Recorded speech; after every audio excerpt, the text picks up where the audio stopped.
As my first witness, Mr. Benjamin Natai. Mr. Natai, welcome to the Advocate. Mr. Natai is a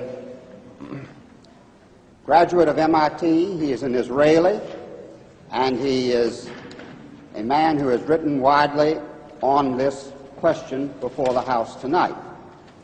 Mr. Natai, is the issue of self-determination the core of the conflict in the Middle East? No, I don't believe it is. The real core of the conflict is the unfortunate Arab refusal to accept the state of Israel. And I think, as was mentioned earlier, for 20 years the Arabs had both the West Bank and the Gaza Strip. And if self-determination were, as they now say, the core of the conflict, they could have easily established a Palestinian state then, but they didn't. When did the issue arise then? Well, for 20 years, we didn't hear a word about self-determination. And, in fact, what we did hear, those of us living in the Middle East, was about driving the Jews into the sea. Now, after 1967, under the leadership of the PLO, the hardline strategy shifted to adopting a moderate, dressed-up slogan, which now talked in terms of first a secular democratic state and then replaced it with Palestinian self-determination. But what this really means, contrary to what Mr. Aruri said, about 1977 being a changed year in the PLO's objectives, let me quote you what the PLO Information Office said in a Dutch paper in 1977, in May 5th. 77? May 5th, 1977, yes. The statement was very simple. Our objective remains the destruction of the Zionist state of Israel. So let's keep in mind that what we're talking about here is not the attempt to build a state, but to destroy one. Do the Palestinians have a right to a separate state? Well, Mr. Ajam has been talking about human rights. well, I think that no, I don't think they do, but I think that it's quite instructive that the Palestinians who are invoking the right of self-determination, which is an attribute for separate nations, themselves are the ones who define themselves as part of the Arab nation. Now, no one is denying that there are Palestinian Arabs. There's a very distinguished Palestinian Arab sitting right next to me. But the Palestinians themselves, in the Palestinian National Covenant, the very first article, say that the people of Palestine, quote, are part of the Arab nation. Well, let's look at the Arab nation. It has 21 states, an area roughly the size of the United States, and 1/6 of the entire world's wealth. Now, add to that the fact that there already exists a Palestinian state, and that is Jordan, 60% of whose population is Palestinian. I think it's quite interesting that Yasser Arafat and King Hussein, who are bitter enemies, agree on one thing, that Jordan is a Palestinian state. So what we're talking about is a demand for a 22nd Arab state and a second Palestinian state. What should be done with the Palestinians on the West Bank? There's a problem, so what should be done about it, in your opinion? Well, I think that the Palestinians in the West Bank are going to be offered the full human rights, the full civil rights, as no Arabs are offered in the Middle East. No Arabs whatsoever have any full human rights or the right to vote for their own government. Those Arabs who lived in Israel in the pre-67 boundaries are the only Arabs in the Middle East who offer that right, and I'm all in favor of having the same Arabs living in the West Bank and the Gaza Strip being offered such a right in the final peace agreement. Can we have peace in the Middle East? Very briefly, please. Yes, I sincerely hope so. Look, I'm 28 years old. I've had to defend my country in 2 wars and in many battles. Nobody wants peace more than Israel. But the stumbling block to the road for peace is this demand for a PLO state, which will mean more war, which will mean more violence in the Middle East. And I sincerely believe, if this demand is abandoned, we can have real and genuine peace. Thank you. Thank you. Thank you, Mr. President. Now we'll go to Mr. Ajami. Mr. Ajami, some questions from Mr. Natai. Mr. Natai, you've told everyone that the Palestinians on the West Bank and the Gaza Strip will enjoy full human rights. Could you tell me how that's compatible with the presence of Israeli forces in their midst? Well, the Arabs living now under the Arabs who lived in Israel, 400,000 of them, 400,000, between 1948 and 67, as I said earlier, certainly enjoy full human rights. And as I I'm said, not they're the talking only about ones. the Arabs in Israel. I'm talking about the Arabs on the West Bank and the Gaza Strip. If you let me, I'll answer your question, Mr. Ajami, please. The Arabs living in Israel are the only ones who are entitled to vote for their governments, the only ones who have representative in a parliament in the entire Middle East. Now, it's true that the West Bank and the Gaza Strip are now undergoing a period of transition.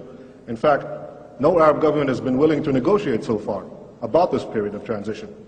And I think that when this transition, when negotiation period is ended, there is no reason why under either Jordanian citizenship or Israeli citizenship, these Arabs will not have the full human rights, the right to vote for their representatives, as the Arabs in Israel do, as hopefully all the Arabs in the Middle East will do someday. Mr. Netai, does the state of Israel itself accept that the people on the West Bank and the Gaza Strip have the right to vote on whatever future they choose?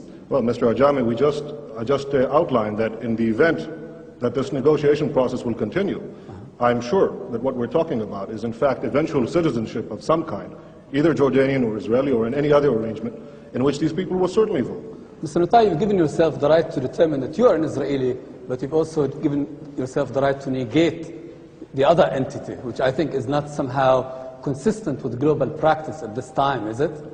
Mr. Ajami, I have never rejected another entity, nor have I ever declared my intent to destroy it, least of all the Palestinian Arabs, who I fervently want to live in peace with. All I'm saying is that it is the Palestinian Arabs themselves, their leaders, Arafat, Muhsin, who Morris Abrams quoted earlier, Farouk Kaddoumi, the number 2 man in the PLO, these are the ones who say they are part of the Arab nation. These are the ones who say they already have a Palestinian state. There is no right to establish a second one on my doorstep, which will threaten my existence. There is no right whatsoever. Okay, Mr. Netai,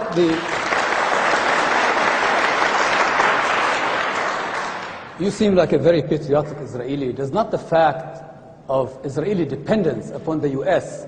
in order to maintain its occupation on the West Bank and the Gaza, does this not trouble you at all? Mr. Ajami, you asked me as a patriotic Israeli, and I'll answer as someone who has fought in the Middle East.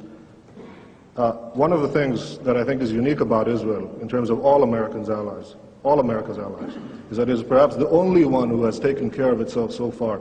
And I would think that America, in fact, it's not a one-way street, Israel taking from the United States. Israel is giving the United States an extraordinary bargain in the Middle East. It's the one stable democratic ally which the United States can count on. Mr. Netai, inasmuch as you're a Zionist and are committed to a Jewish state, given the fact that demographic predictions tell us that there will be an Arab majority within the current borders of Israel, does this not challenge the foundations of the very state which you are committed to? I know of the latest population figures, that actually show a decrease in the Arab birth rate, particularly in the West Bank and the Gaza Strip, as a result of the higher education and the universal education for women that didn't exist prior to Israel, prior to 1967. Now, if you ask me, would I reject Palestinians or Arabs living in our midst? Ridiculous. Of course not. They're citizens of Israel. If they... No, I'm talking about the West Bank and Gaza. You see, we're still going back to the core of it. Yes, I agree. Whatever will be the final arrangement, these people should be free to multiply as they wish. I think that it is written in the Bible, multiply and be fruitful. I think these people should have that right. I'm not going to start enforcing a birth control program under any circumstance. Thank you. With that biblical injunction, I will turn to Mr. Abram. One more question to Mr. Netai. Mr. Netai, since the subject is what should the United States do, may I ask you if you could summarize why, in your opinion, the United States should oppose the creation of a PLO state? I think the United States should oppose the creation of a Palestinian state for several reasons. The first one being that it is unjust to demand the creation of a 22nd Arab state and a second Palestinian state at the expense of the only Jewish state. I think it also would defeat the hopes of those moderate Palestinians who genuinely want to reach a peace accommodation with Israel. Thank you. Mr. Ajami, another question. Mr. Netai, as someone who would say that you believe in democracy, do you believe that Israel can continue as a garrison state and still remain a democratic state? Mr. Ajami, either you didn't hear what I said before, or for your benefit, I'll repeat it again. No, Israel does not intend to remain a garrison state. Israel wants to live in peace and wants to be secure. If that involves maintaining military guarantees, our own military guarantees against the destruction of people who surround us, yes, I believe we should fight for our survival. If I have to, I'll fight again, but I hope not to. Thank you. Thank you, Mr. Ajami. Mr. Rittal, thank you for joining us.